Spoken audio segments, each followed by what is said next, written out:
రాష్ట్రంలో ఇంటిగ్రేటెడ్ భూభారతి పోర్టల్ను అందుబాటులోకి తెచ్చేందుకు ప్రభుత్వం కసరత్తు ముమ్మరం చేసింది. బీఆర్ఎస్ సర్కార్ తెచ్చిన ధరణి పోర్టల్తో ఎదురైన ఇబ్బందులను పరిష్కరించేందుకు అధికారంలోకి రాగానే కాంగ్రెస్ ప్రభుత్వం నడుం బిగించింది. అందులో భాగంగానే భూభారతి చట్టాన్ని తెచ్చిన ప్రభుత్వం దాన్ని మరింత అప్గ్రేడ్ చేసేందుకు సిద్దమైంది. తొలుత ప్రయోగాత్మకంగా 5 మండలాల్లో అమలు చేసిన అనంతరం రాష్ట్ర వ్యాప్తంగా అమల్లోకి తెచ్చేందుకు నిర్ణయించింది.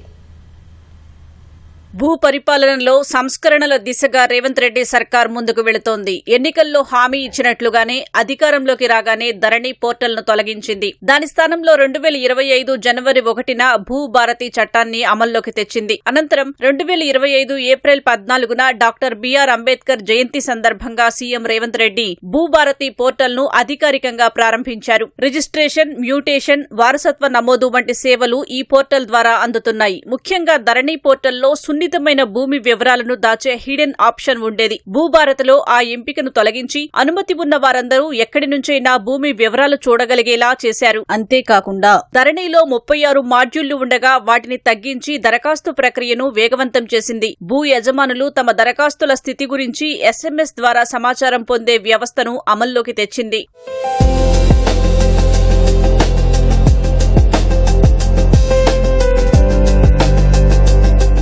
భూభారతి సదస్సుల్లో దాదాపు 8 లక్షల దరఖాస్తులు రాగా అవన్నీ పెండింగ్ లో ఉన్నట్లు విమర్శలు వచ్చాయి. వాటిని పరిష్కరించే అధికారం క్షేత్రస్థాయి అధికారులకు అప్పగించడంతో కొందరు రైతులను పీడిస్తున్నారనే ఆరోపణలు వచ్చాయి. పైలట్ మండలాల్లో 1341 దరఖాస్తులు రాగా అందులో 902 సర్వే నెంబర్లకు సంబంధించి సమస్యలు ఉన్నట్లు తేలింది. పైలట్ ప్రాజెక్టుతో వెలుగులోకి వచ్చిన సమస్యలను క్షేత్రస్థాయిలో పరిష్కరించేందుకు డిప్యూటీ తహసీల్దార్, రెవెన్యూ ఇన్స్పెక్టర్, సర్వేయర్ కలిగిన ప్రత్యేక బృందాలను నియమించింది. ప్రజల నుంచి అవసరమైన సూచనలు స్వీకరించి తగు మార్పులు చేయాలని సీఎం రేవంత్ రెడ్డి అధికారులను ఆదేశించారు. ప్రజల స్పందన మేరకు ఎప్పటికప్పుడు పోర్టల్ను అప్డేట్ చేస్తామని ప్రభుత్వం హామీ ఇచ్చింది.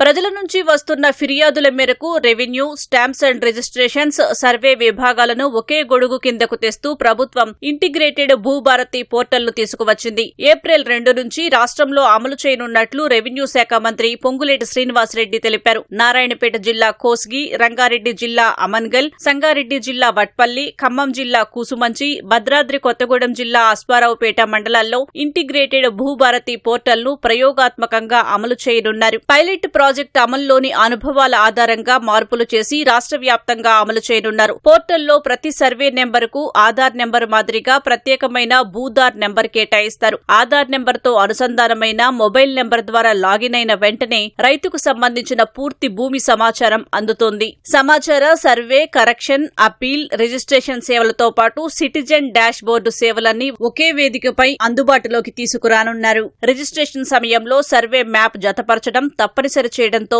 భూ వివాదాలకు శాశ్వత పరిష్కారం లభిస్తుందని ప్రభుత్వం భావిస్తోంది.